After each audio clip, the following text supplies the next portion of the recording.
Kurde, ici et ailleurs, le podcast.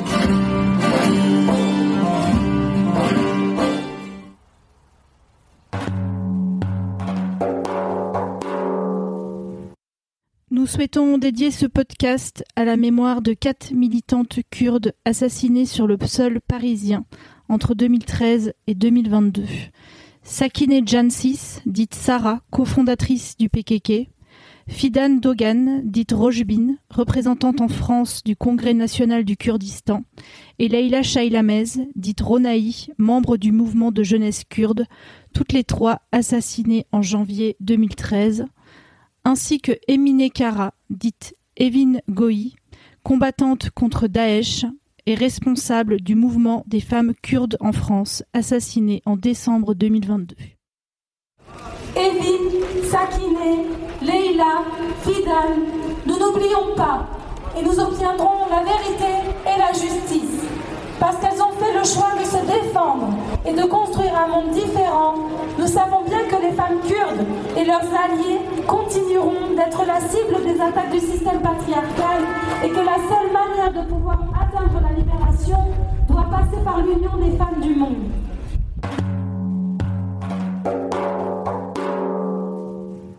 La voix que vous avez entendue en préambule de ce podcast est celle de Sarah Marcha, qui est membre du comité de gynéologie. Nous aurons l'occasion de faire un podcast dédié à cette question de la gynéologie. Sarah Marcha s'est exprimée à l'occasion du 8 mars 2023, qui est évidemment une journée importante puisque c'est la journée internationale pour les droits des femmes. Et pour le mouvement kurde, cette journée-là était particulièrement importante puisqu'elle a été l'occasion de porter un hommage marqué aux 4 militantes kurdes dont nous avons donné le nom en début d'épisode. Quand on a décidé de créer ce podcast Lutte kurde, on a listé tous les sujets qu'on souhaitait aborder. Ils étaient nombreux. Et plusieurs d'entre eux, évidemment, venaient questionner la place des femmes dans le mouvement kurde. Malheureusement, quand on questionne la place des femmes dans le mouvement kurde, très vite, on en vient aussi à réfléchir à la question des féminicides politiques. Les femmes kurdes étant particulièrement mises en avant dans le mouvement de libération kurde, elles sont aussi la cible privilégiée de féminicides politiques. C'est pour cela que lorsque nous avons pris connaissance de l'existence de la première enquête internationale sur les féminicides politiques, il nous a semblé absolument indispensable de rencontrer des journalistes qui avaient participé à cette enquête. Je vous invite désormais à écouter Rougia Tassal et Anne-Laure Pinault nous parler des féminicides politiques. Nous aurons l'occasion ultérieurement de faire des épisodes dédiés plus spécifiquement aux trajectoires des 4 militantes kurdes qui ont été assassinées à Paris sur ces 10 dernières années. Mais avant de laisser la parole à Anne-Laure Pinault et Rougia Tassal, je voudrais vous lire une citation de l'historienne Christelle Tarot. Le continuum féminicidaire inclut toutes les violences qui sont faites aux femmes, de la naissance à la mort, qui peuvent être les plus évidentes et les plus brutales, comme par exemple le meurtre ou l'assassinat, ou finalement les plus banalisées, les plus incorporées, les plus symboliques. Ce spectre doit être pensé dans une dynamique, car il y a fort à parier que chaque femme, quel que soit l'endroit où elle vit sur cette planète, rencontrera au moins quelques aspects de ce continuum. Donc vous êtes Rougia Tassal et Anne-Laure Pinault. Donc vous êtes toutes les deux journalistes et membres du collectif YouPress, qui est un collectif de journalistes indépendantes et indépendants. Et vous avez travaillé sur la première enquête internationale, donc j'insiste sur les deux, c'est la première et en plus elle est internationale, sur les féminicides politiques et vous l'avez nommé Femmes à abattre. Alors pour commencer, est-ce que vous pouvez nous donner une définition du terme féminicide et plus spécifiquement du terme féminicide politique ? Alors, déjà, on peut commencer par un petit préambule. A priori, tous les féminicides sont politiques, puisque tuer une femme parce qu'elle est une femme est un choix politique pour la personne qui est derrière le pistolet. C'est éradiquer une voix, éradiquer la voix de toutes celles qui accompagnent la victime. Un féminicide politique, c'est tuer une femme parce qu'elle est une femme et pour le combat qu'elle porte. C'est-à-dire une militante pour les droits à la terre, par exemple, va être tuée pour son combat, mais il va y avoir en plus entre guillemets un supplément pour le fait qu'elle est une femme. Elle est visée aussi pour son genre. Et on entend par politique toute femme engagée dans la vie publique, que ce soit les élus qui ont du coup une fonction militante professionnelle, ou il y a certains endroits où on s'est posé la question de qu'est-ce qu'une militante, comment est-ce qu'on définit ce qu'est une militante, et on a entendu politique pour toutes les femmes qui sont engagées dans la vie publique. Sachant que c'est parfois un peu compliqué, Rougiata en parlera pour le traitement de la base de données, mais est-ce que c'est politique que d'aller dans un bar réservé aux hommes quand on est une femme butch en Afrique du Sud? Est-ce que c'est politique de se mettre au guidon d'un vélo en Irak quand on est une petite fille? Est-ce que c'est politique d'être factrice? Est-ce que c'est politique d'être poète? C'est compliqué où commence le politique et où commence le personnel, et c'est ça qui est passionnant dans notre travail. Et nous, on a travaillé vraiment à la loupe, histoire par histoire, c'est-à-dire que c'est déjà arrivé, par exemple, que des policières qui ont été tuées en Afghanistan, on les a conservées dans notre base de données et qualifiées de féminicide politique, et des policières dans d'autres pays, non.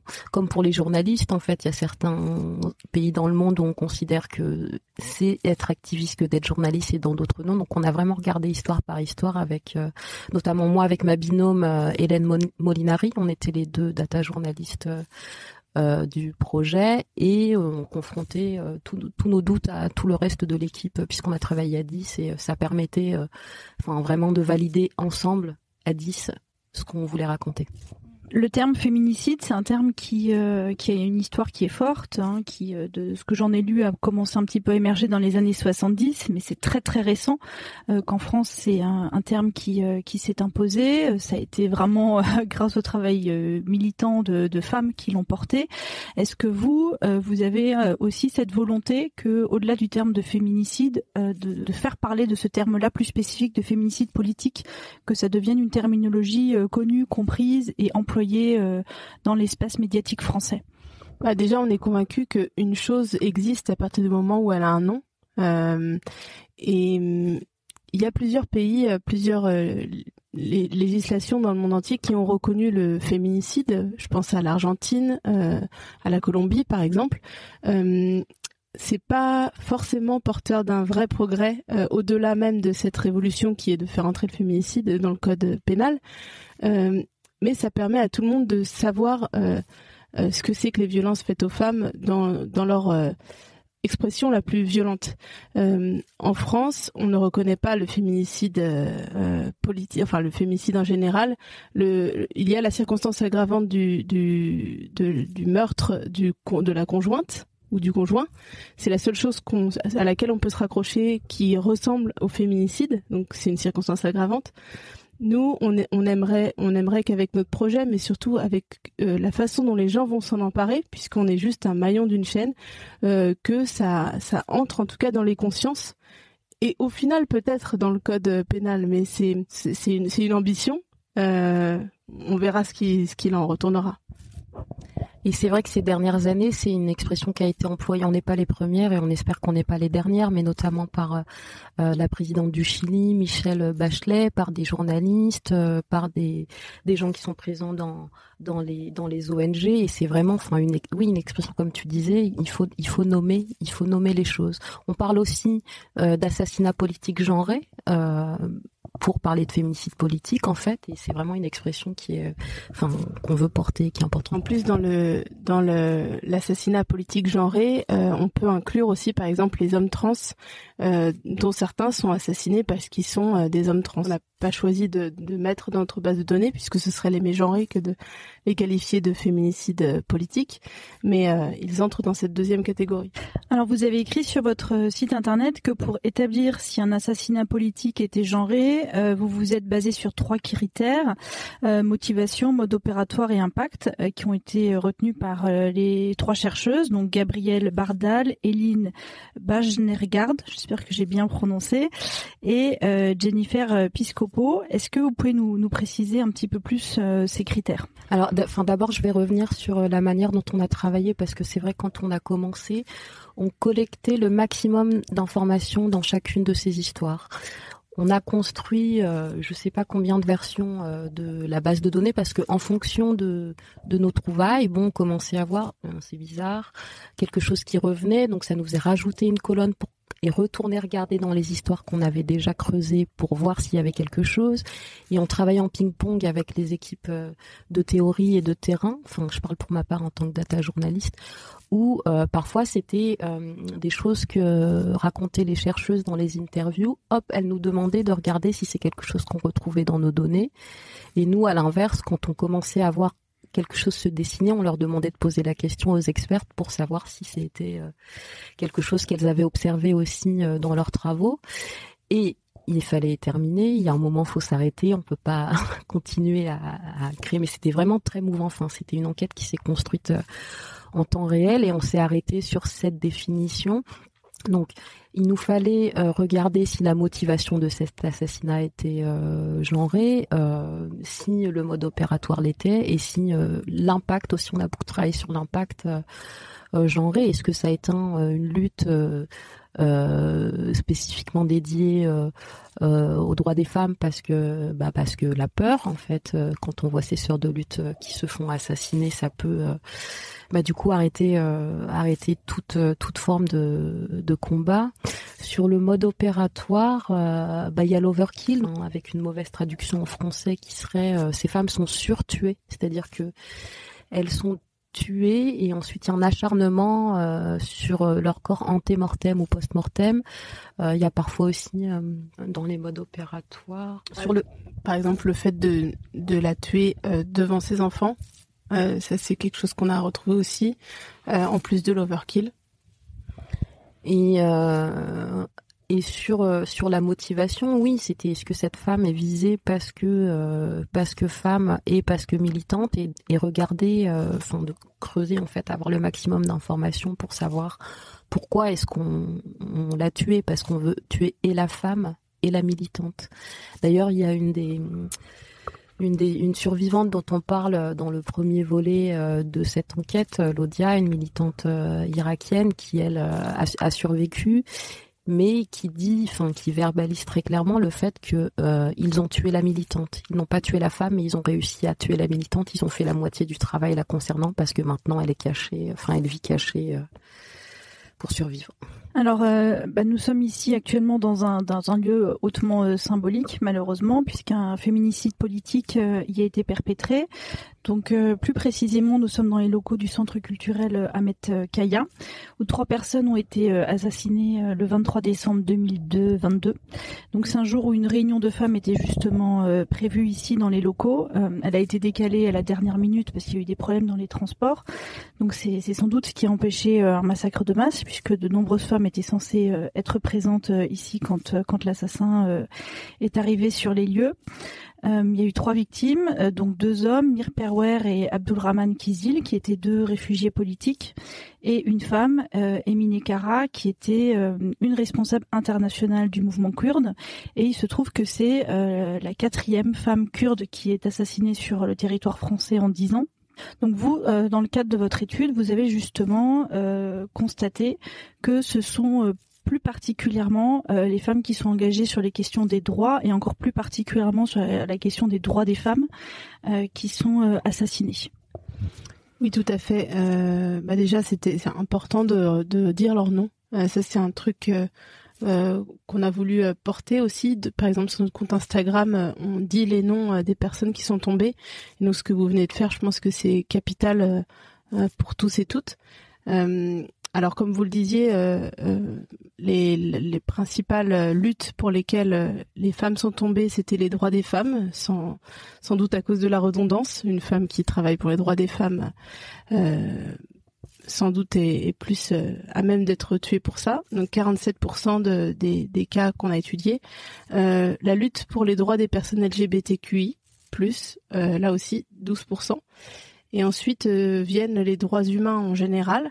Et les droits, l'environnement, la défense de la terre ensuite. Mais ce qu'il faut savoir, c'est que la plupart du temps, ces luttes se répondent les unes les autres ou se conjuguent. Il y a beaucoup de personnes qui étaient par le simple fait d'être une personne lesbienne ou bi, ou par le simple fait d'être une personne racisée ou afrodescendante, faisait que leur lutte pour la défense de la terre ou leur lutte pour les droits des femmes s'additionnait avec d'autres problématiques qui posaient un problème aux tueurs en fait. Oui, et c'est pour ça que pour pouvoir quand même établir quelques statistiques qui rendent compte de notre travail sur ces 82 féminicides politiques qu'on considère comme avérés par rapport aux enquêtes qu'on a pu mener, on a décidé de choisir la lutte principale, même s'il y a plein de pays dans le monde et plein d'histoires qu'on a épluchées où tout se croise, quoi. Alors je veux bien qu'on revienne sur quelque chose qu'on a déjà abordé précédemment, mais que je trouve important, qui est cette notion d'overkill, parce que moi c'est un mot que j'avais jamais entendu, et quand je l'ai lu, là j'ai vraiment été sidérée, parce que je me suis souvenu qu'effectivement pour les 3 personnes qui ont été assassinées le 23 décembre rue d'Enghien, donc comme je le disais, il y avait 2 hommes, une femme. Et il se trouve que précisément, et ça correspond à l'analyse que vous faites, la femme est la seule personne qui a été victime à la fois de tirs à distance et d'un tir à bout portant sur les 3 victimes. Donc, qu'est-ce que c'est que cet overkill que vous avez pu constater à travers les différents cas que vous avez analysés? Pour le cas que vous venez de citer, moi, il me fait beaucoup penser à l'enquête sur laquelle j'ai travaillé. Donc, l'assassinat d'une députée anglaise, Jo Cox, en 2016, juste avant le Brexit, par un tueur néo-nazi. Comme le tueur ici, il était motivé par la haine. D'après ce que j'ai compris, c'était une personne raciste et xénophobe qui a tué ces personnes. Elle a eu, comme vous dites, un traitement différent par rapport aux 2 hommes qui ont été assassinés. Pour le cas de ma députée, il voulait, selon ce qu'il disait, il se présentait comme un activiste politique de la cause néo-nazie, et il voulait donc tuer une députée progressiste. Seulement, il ne lui a pas mis une balle dans la tête, si je puis parler comme ça, mais 15 coups de couteau et 3 balles dans l'abdomen et dans la tête. Ça, c'est typiquement un acharnement qui vise à envoyer un message. Ce n'est pas un assassinat entre guillemets propre, une éradication, c'est un message. Et en l'occurrence, ça a fonctionné pour le cas sur lequel j'ai travaillé en Angleterre. C'est que plusieurs loups solitaires, comme on appelle ces tueurs extrémistes de droite, ont ensuite été menacées des députés en les disant qu'elles auraient le même traitement que Jo Cox. Elles seraient Jo Coxisées, etc., etc. Le type de la rue d'Enghien, à mon avis, c'est un peu du même acabit. Évidemment, je n'ai pas travaillé sur ce cas, donc je parle juste comme ça. Rogiata, tu me dis si je dépasse de mon rôle. Mais à mon avis, quand il s'est retrouvé face à cette femme, il y a autre chose qui a motivé son geste. Sinon, il ne l'aurait pas tué différemment des hommes qui étaient ici. Je suis pas dans sa tête, je ne sais pas, mais ça ressemble un peu au cas sur lequel j'ai travaillé. Oui, et du coup, on a quand même une grande, pas une majorité, mais 43% des 82 féminicides politiques sur lesquels on a travaillé où elles ont été surtuées. Notamment le 2e volet de l'enquête qui est le papier de Sophie Boutboul sur une militante au Kenya. Et donc, c'est énorme, c'est presque la moitié, 43% pour nous. C'est vraiment une des découvertes qui nous a surprises et qu'on a pu confronter justement au regard des chercheuses qui ont travaillé sur cette question. Mais en fait, c'est sans doute beaucoup plus parce que je reviens souvent sur ces 82 féminicides politiques avérés, mais on a analysé près de 300 meurtres, et donc tous les autres, c'est des meurtres sur lesquels on a un faisceau d'indices qui nous amène à penser que ça pourrait être un féminicide politique. Et là aussi, on retrouve de l'overkill à peu près dans les mêmes proportions. C'est juste qu'on n'a malheureusement pas eu le temps de mener l'enquête sur toutes ces histoires parce qu'il y a aussi une invisibilité médiatique et judiciaire qui fait qu'il y a très peu d'infos qui sont accessibles en ligne puisque c'est la manière dont on a travaillé principalement. Mais peut-être que je peux parler d'un cas en particulier sur lequel on a travaillé toi et moi et Sophie, donc le cas de Diana Sakayan en Argentine. Là pour le coup, l'Overkill, donc c'était une militante pour les droits des personnes trans en Argentine.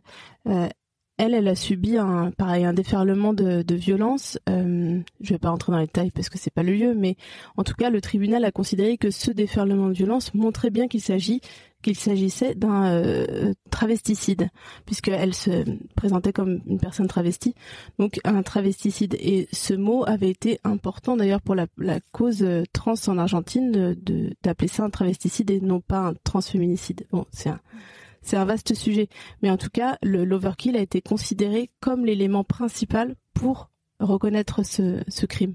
Alors, dans les analyses que vous avez pu fournir dans le cadre de votre enquête, il y a aussi le fait que, en fait, le féminicide politique, c'est la dernière étape, mais que ce n'est pas la seule.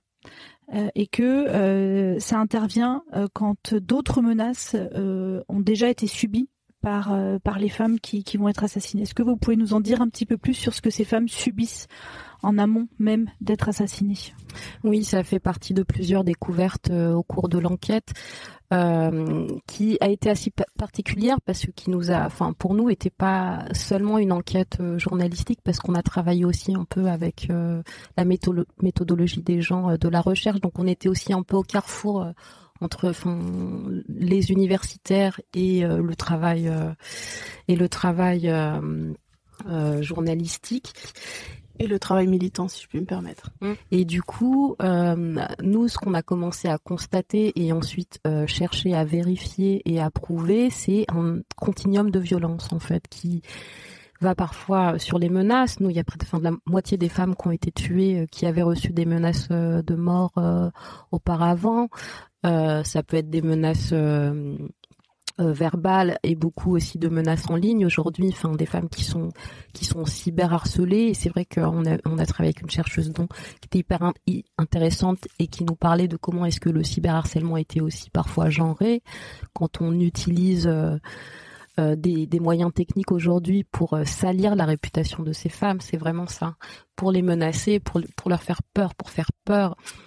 Et c'est le deepfake par exemple, utiliser leur visage sur d'autres, de faire du montage photo en utilisant leur visage. Et c'est parfois aussi des menaces qui sont très genrées, du cyberharcèlement très genré où il y a beaucoup de connotations sexuelles. On va aussi dire que c'est des mauvaises femmes, des mauvaises mères. Il y a même vraiment une volonté de salir la réputation de la femme avant d'aller jusqu'à l'assassinat politique. Mais en amont, il y a parfois beaucoup de menaces. Ouais. Les 3 femmes qui ont été assassinées en 2013, elles ont été tuées dans un local qui est pas très loin d'ici, qui était le centre d'information sur le Kurdistan. Et les Kurdes savent que ce local était sous surveillance policière. Le local dans lequel on se trouve ici actuellement a fait l'objet de menaces. Donc avant l'assassinat du 23 décembre, les personnes qui travaillent ici, on avait fait part à la police en disant qu'elles se sentaient menacées, qu'elles ressentaient le besoin d'être protégées. Donc on a 2 cas qui sont différents, parce que il y avait déjà une écoute qui était faite du lieu. Ici, il y avait une demande à laquelle la police n'a pas répondu. En tout cas, ce que ces deux ont en commun, c'est que on peut considérer que il y a eu une défaillance de la police. Et ça, c'est quelque chose que vous constatez aussi dans les différents cas que vous avez analysés. Oui, tout à fait. Ouais, c'est ce qu'on a appelé nous un défaut de protection, qu'on a qualifié de défaut de protection en fait à partir du moment où les menaces ont eu lieu, les informations ont été transmises aux autorités pour demander protection et ça n'a pas été fait. Pour nous, c'est un défaut de protection qui est un des critères qui mène aussi à l'assassinat politique genré dans plusieurs des histoires qu'on raconte malheureusement. Et il y a même certaines histoires où malgré la protection mise en place par les autorités, les femmes sont quand même tuées alors qu'elles ont une quinzaine de flics autour d'elles pour les protéger.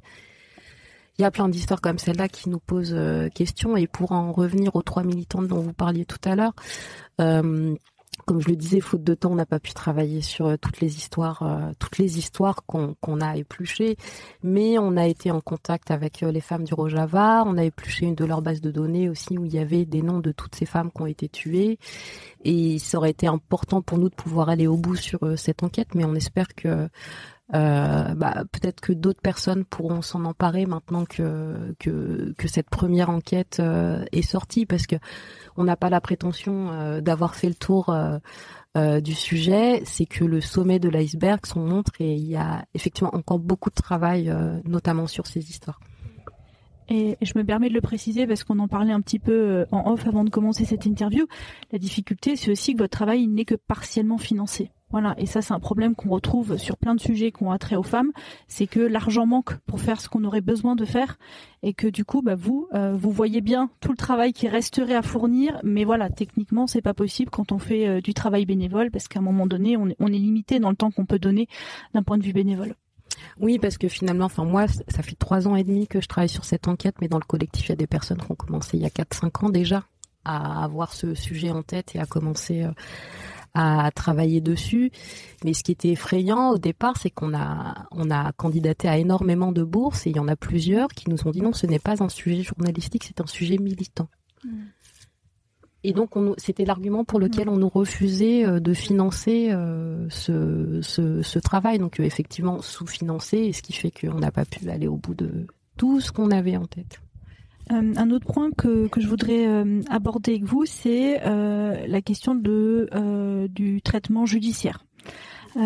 Ici, en France, par rapport à ce triple féminicide de 2013, les Kurdes considèrent en règle générale que la justice essaie de faire son travail, mais que elle en est empêchée parce qu'il y a des documents qui sont classés défense et que le gouvernement refuse de déclassifier, ce qui empêche la tenue et l'avancée du procès. Et même si on sait qui est la personne qui a commis les assassinats, on sait qu'il y a un commanditaire et on a besoin de pouvoir nommer ce commanditaire.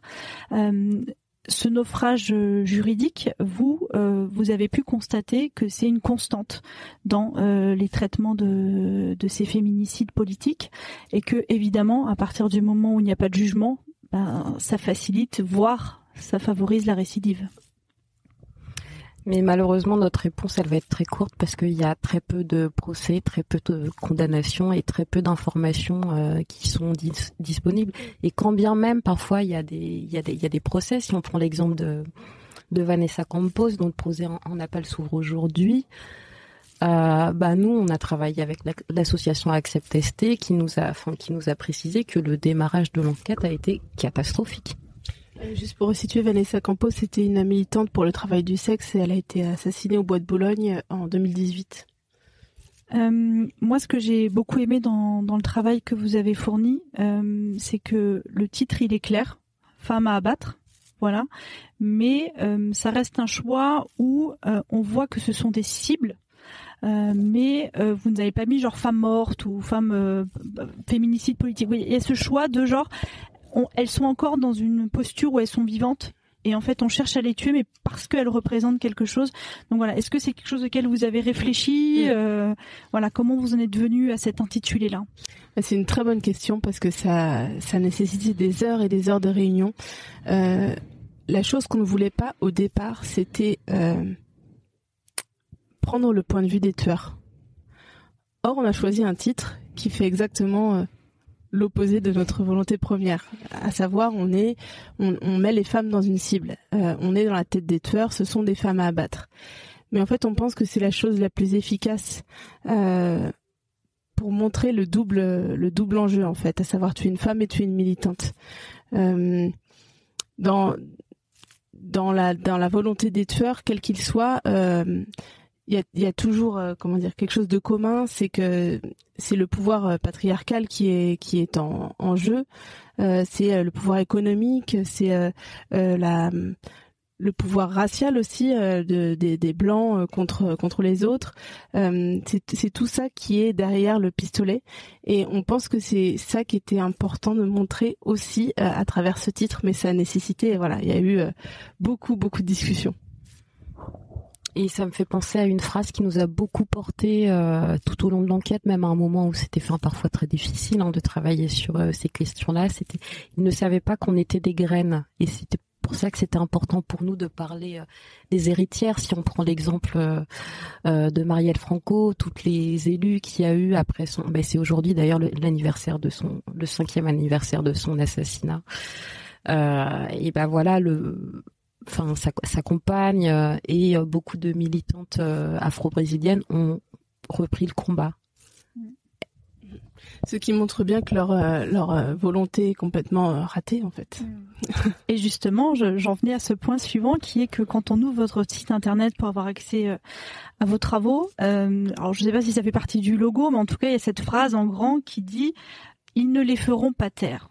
Et moi, je vous cache pas que cette phrase-là m'a fait du bien, parce que c'est un sujet qui est lourd, c'est un sujet où il y a que du drame de partout, mais il y a cette lueur d'espoir qui est une réalité, c'est-à-dire que on les tue parce qu'elles sont femmes, on les tue parce qu'elles sont engagées, mais comme vous le disiez précisément à l'instant, ce sont aussi des graines qui sont germées, et Marielle Franco, c'est un très très bon exemple pour dire que oui, son assassinat, c'est pas la fin de quelque chose, c'est aussi le début de plein d'engagements qui se sont créés sur cet assassinat-là, et leur mort porte d'autres femmes vers l'engagement. Est-ce que ça, c'est quelque chose que vous avez pu constater dans les différents cas que vous avez analysés ? Alors oui, il y a évidemment ce côté enthousiasmant et essayer de voir le bon côté des choses, entre guillemets. Donc il y a beaucoup par exemple, plusieurs histoires où le combat de la personne s'est retrouvé, validé après la mort. Donc je pense par exemple à Diana Sakayan, la loi pour laquelle elle se battait pour l'obligation des employeurs de recruter des femmes trans dans l'administration publique. Elle avait réussi à faire voter cette loi dans sa petite province, et sa mort a fait que c'est devenu une loi en Argentine. Donc ça, c'est le côté positif, mais malheureusement il y a aussi un gros côté négatif, c'est que ce meurtre il fonctionne. En fait, c'est une arme très efficace pour ramener tout le monde, je cite, dans la cuisine. Il y a énormément de personnes qui cèdent en fait aux violences, aux menaces, et qui ont peur quand l'une d'entre elles est assassinée, surtout parfois de façon très violente. Pour revenir au cas de Jo Cox en Angleterre, énormément de députés ont mis la clé sous la porte. En fait, elles ont préféré retrouver une vie civile, puisque recevoir 50 textos les menaçant de viol ou de couper les doigts de leurs enfants, des choses comme ça qu'elles reçoivent, ça fait que elles sont parties de la vie publique. Et c'est juste un cas parmi tant d'autres. Mais et pour en revenir à Marielle Franco, nous, sa compagne qu'on a eu en interview, elle nous a dit très clairement que après l'assassinat politique de Marielle, les discours de haine contre tout ce qu'elle représentait, une femme noire en couple avec une femme issue des favelas, se sont malheureusement multipliés et sont devenus beaucoup plus explicites. Ce qui prouve bien que la seule solution, c'est un engagement politique fort pour que y ait un travail qui soit fait au niveau de la police et au niveau de la justice, pour être en amont et en aval de ces féminicides politiques. Et que ça devienne une circonstance aggravante de tuer une femme parce qu'elle est femme et parce qu'elle est militante aussi. Est-ce que vous aviez des choses à rajouter qui vous semblent importantes à mentionner ? Et aussi, c'était important pour nous d'avoir une identité visuelle qui corresponde à nous de façon très intime, c'est-à-dire qu'on est en plus d'être des journalistes, on est des amis et on partage une même vision, et c'est important que visuellement on voit notre patte. Et ça, c'est Juliette Robert qui a pensé une identité visuelle, donc des cyanotypes mêlant un peu de la presse, les tableaux de la data, et aussi des fleurs, des plantes grimpantes, pour montrer encore cette histoire de graines et le fait que on les suit, on pense à elles et on espère être un tout petit peu à leur hauteur pour que d'autres graines arrivent ensuite. Mais Juliette Robert a fait vraiment un travail magnifique sur ce travail-là. J'en profite pour dire que Lutte Kurde, c'est un podcast, mais ce sera aussi une newsletter, précisément parce qu'on a besoin d'un support écrit où on puisse mettre des liens vers le travail des personnes qui sont engagées, qui sont très souvent quand même des femmes, dont le travail est souvent invisibilisé et qui sont pas suffisamment nommées. Et voilà, une newsletter, c'est aussi un support où on peut renvoyer vers leur travail et voilà, et leur donner un nom, une existence et essayer de les soutenir, même si ça reste symbolique. Merci en tout cas, Lutte Kurde, c'était super. Merci à vous d'être venus. Merci beaucoup pour l'invitation.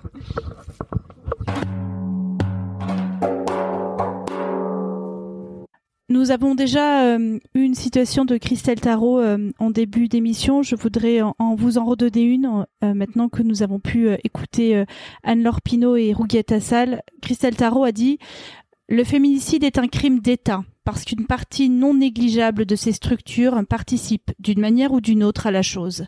C'est également un crime à tendance génocidaire parce qu'il ne s'agit pas seulement de tuer des corps physiques, mais tuer tout ce qui constitue les femmes en tant que femmes, en tant qu'identité, en tant que peuple et même en tant qu'univers. » J'ai trouvé cette citation particulièrement intéressante par rapport à tout ce que l'expertise de Rouguette Assal et Anne-Laure Pinault nous a permis de comprendre, à savoir que la responsabilité de l'État est engagée dans la mesure où, au niveau de la police et de la justice, le travail n'est pas suffisamment engagé pour éviter ces meurtres et pour donner une réponse judiciaire par rapport aux crimes avérés qui ont pu avoir lieu.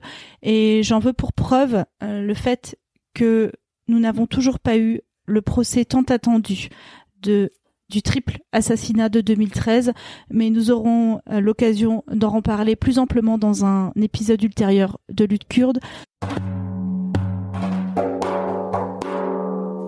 Au moment où j'ai commencé à travailler sur cet épisode de podcast, je suis tombée sur la newsletter de Chic Magazine et plus particulièrement sur l'éditorial de Julia Tissier, journaliste à Chic Magazine, et qui parlait du 34e féminicide qui a eu lieu cette année en France en mars 2023. Cécile Poisson était une femme de 47 ans, mère de 3 enfants, normalienne et enseignante-chercheuse, qui a été assassinée par son ex-mari, François-Xavier Husser, qui quelques jours auparavant était encore invité en qualité d'expert à la télévision. Je donne cette précision pour vous rappeler que les féminicides arrivent vraiment dans tous les milieux, contrairement à certaines idées reçues. Julia Tissier habite dans le même quartier que celui où Cécile Poisson a été assassinée. Et elle a pu constater que sur la porte d'entrée de l'immeuble de Cécile Poisson, il y a sur les barreaux de droite plusieurs bouquets de fleurs, des petits mots. Et sur un de ces mots, elle a pu lire ces phrases qu'elle a trouvées bouleversantes. « J'ai entendu ton cri. Je ne l'oublierai jamais. Tuée parce que femme, féminicide. Ta voix maintenant, c'est la nôtre. » Et à mon tour, j'ai été bouleversée par cette phrase que nous relate Julia Tissier, parce que je me suis dit que finalement, effectivement, c'est tout ce qui nous restait. Veiller à ce que la voix de ces femmes assassinées, féminicidées, que leur voix, maintenant, ce soit aussi la nôtre.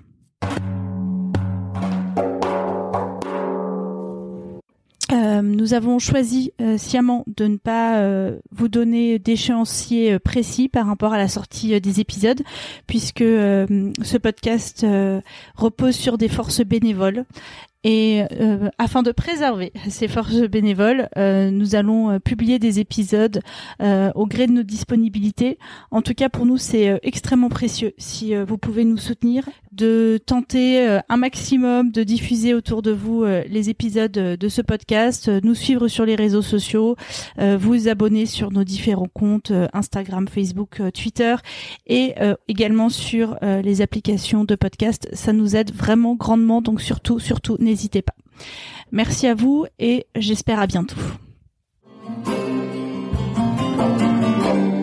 Lutte Kurde, ici et ailleurs, le podcast.